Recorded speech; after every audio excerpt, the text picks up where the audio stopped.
আপনার কি ডিভোর্স হয়ে গেছে? একদিন বলবেন। এই কমেন্টটা আমি প্রায়ই পাই।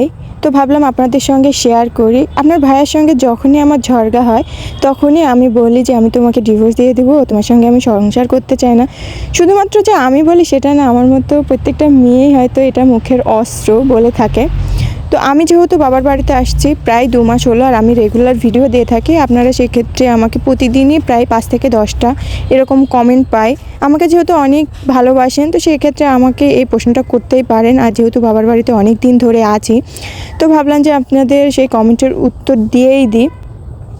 তো আমার কোনো ডিভোর্স হয়নি, ইনশাল্লাহ হবে না। তবে জোর করে এই কথা বলতে হয় না, কারণ আল্লাহ তাআলা কার কপালে কখন কী লিখে রাখে, প্রত্যেকটা মানুষেরই ভালোর জন্য কিছু না কিছু ঘটে যায়।